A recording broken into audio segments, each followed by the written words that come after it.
esse momento, ele é muito importante, e esse simbolismo desse ato traduz isso. É um momento que eu considero assim, essa eleição presidencial é a eleição das nossas vidas, é a eleição da nossa vida, essa eleição presidencial. Por quê? Porque nós precisamos manter o projeto político iniciado com o presidente Lula, que tem transformado o nosso país e que só será reconhecido com toda a extensão muito mais lá na frente. Mas o nosso povo já sente as consequências de uma política voltada ao interesse do povo brasileiro, para diminuir a desigualdade, crescer economicamente o país, manter uma massa salarial alta dos trabalhadores, os direitos dos trabalhadores, ter uma inserção soberana no mundo. O nosso país hoje é respeitado no mundo inteiro, é um dos países, ou o país mais seguro de investimento no mundo. Isso, há 10 anos atrás, seria uma heresia falar um negócio desse, mostrando um país que tem democracia, que tem estabilidade econômica, tem crescimento, tem reserva. A nossa reserva é de 245 bilhões, na época do Fernando Henrique era 36 bilhões, para sustentar crises como a que nós passamos agora, com altivez e resolvendo as crises, tomando medidas, preservando o emprego e o interesse da grande maioria do nosso povo. Por isso que fomos o último a entrar na crise e o primeiro a sair, diferente dos países que seguiam o caminho neoliberal. Então, isso não ocorre por acaso. E nós primeiro o PT, que tem a maior responsabilidade, porque dirige os destinos do Brasil, precisou que um operário, um trabalhador pudesse dirigir o destino do Brasil para colocar o país nessa dimensão.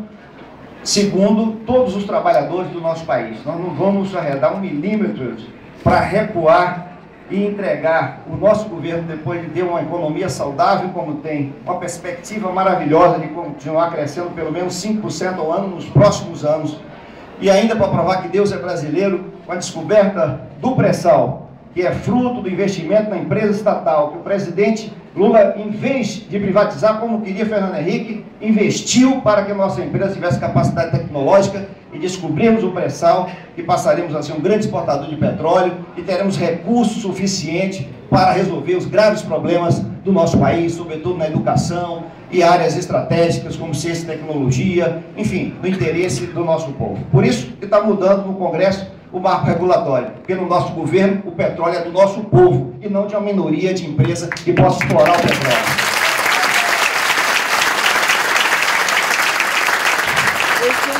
Se eu fosse, realmente, relatar aqui as nossas conquistas, nós passaríamos um tempo largo, mas não é o caso agora. Mas para dar apenas um exemplo, que 11 milhões de brasileiros no país com a economia, como é a economia brasileira, não ter acesso à luz elétrica, e que nesse governo, nesse período, 11 milhões de pessoas que usavam ou candeeiro, ou a vela, ou a escuridão, passaram a ter energia elétrica nas suas casas. São 11 milhões de brasileiros, para dar apenas um exemplo, sem falar no salário mínimo, na dimensão de desigualdade, no deslocamento de 20 milhões de compatriotas nossos e brasileiros que saíram da linha da miséria para a classe B e C. E hoje a classe C, pela primeira vez na história do Brasil, tem uma massa salarial maior do que a B. É a primeira vez, justamente porque há distribuição de renda no Brasil, e esse é apenas um início desse processo. Portanto, nós não temos dúvida que o Brasil, que um metalúrgico, que um trabalhador, que um militante do PT conduziu até agora, dessa forma, ele está maduro, Arlete, para ter pela primeira vez na história desse país uma mulher governando a nossa pátria e continuando esse projeto.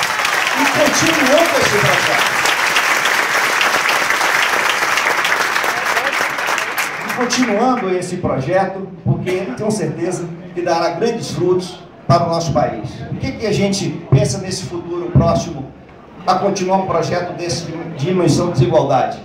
Que nós seremos uma potência no mundo daqui a poucos anos, que daqui a 10 anos nós podemos ter uma pobreza, nível de pobreza semelhante a países desenvolvidos, e ter pleno emprego nesse país rapidamente. Esse é o futuro muito rápido a continuar o nosso projeto de desenvolvimento, de crescimento, com distribuição de renda e investir na nossa gente e no nosso povo. Isso é que vai acontecer, por isso o povo brasileiro, jamais vai abrir mão dessas conquistas e entregar um governo para os neoliberais que levaram esse país a nossa vergonha, na verdade, entregando nossas riquezas e entregando os serviços públicos, nosso patrimônio. Isso nós não vamos querer voltar mais. Portanto, eu acho que essas conquistas, companheiros, essas conquistas nós queremos ter também aqui no nosso Distrito Federal. Essa concepção de governar para o povo, de diminuir desigualdade na cidade que tem a maior desigualdade do Brasil, é o nosso Distrito Federal. Essa concepção de governar para ter crescimento econômico, para ter diminuição dessa desigualdade, para investir na nossa gente, na infância, na juventude, né? Investir no trabalho, enfim, essa concepção nós queremos aplicar aqui no Distrito Federal.